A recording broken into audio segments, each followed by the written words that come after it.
Hello, and welcome to Draw My Life, the USA edition. 2,000 years ago, when the US wasn't a country, the land of America didn't belong to anyone.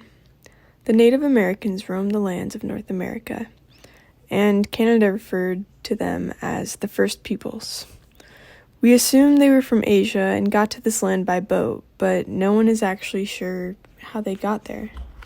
A dude named Columbus, who's from Italy, might ring some bells on who discovered North America, but he wasn't actually the first to discover it. Around the year 1000, there was a Viking who was on his way to Iceland and blew off course. He had seen a shore he didn't recognize and sailed back. Leif Erikson and his crew were the first Europeans to discover North America around where Canada is. They were Vikings. They explored to the south where berries grew and named it Vinland, where now could be Maryland or Virginia, but this land could also be on Canada's border. About 500 to 600 years later, European countries all wanted a grab at the Americas. And let me tell you, they did not treat the Native Americans well. But a lot of the Native Americans died off from diseases the Europeans brought over. America is actually named after an Italian explorer, Amerigo Vespucci, who sought after the separate continent from the other continent that Columbus had discovered. America is the Latin version of Amerigo. Countries settled on the east coast of North America. England had 13 colonies established. It was a land of promise to the Brits. It was simply an economic opportunity. Many immigrants were welcomed to the colonies so that they could expand, but many came against their will, like African slaves. Numbers in the population grew high. After a while, the Brits wanted greater control. After all, the colonies were theirs. It was their claim.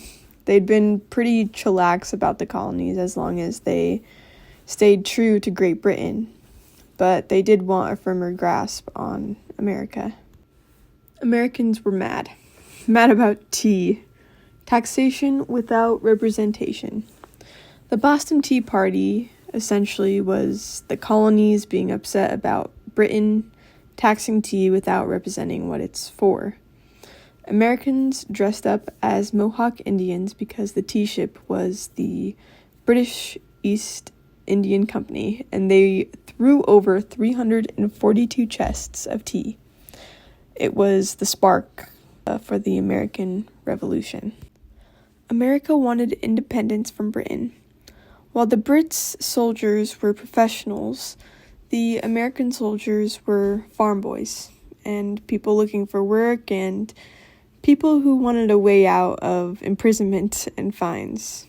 But Americans had more imaginative ways of thinking when it came to the battlegrounds, while Brits weren't as bright. Many lives were lost. But from the help of a great leader, America secured their independence after years of fighting. Sometime after, Americans started to expand their new country to the west, thinking that it was their duty to settle west and gain more land. But Native Americans still lived on this land. The new country inflicted genocides, sold Indian land, and forced natives to move out of their homes. Many Native Americans' lives were lost. There had also been the Mexican-American War, where the United States gained land to the west.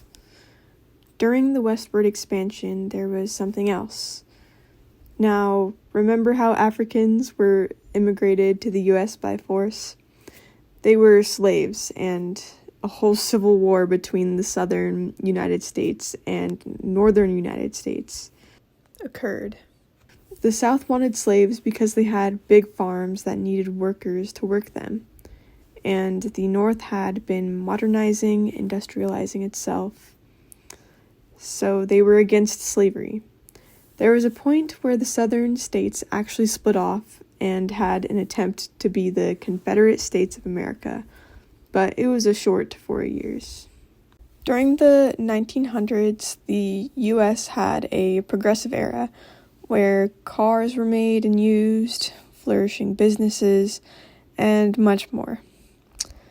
After this amazing time, though, which was actually after World War I, the U.S. fell into a Great Depression where stock markets crashed, breaking the economy. When World War II happened, the beginning of the end of the Great Depression also happened. It got the U.S. up and out to fight in a war, putting the U.S. in a better spot than where they were before. That rhymed. Much more happened after that, leading us up to today, but the USA is still making history. After all, it is a very young country.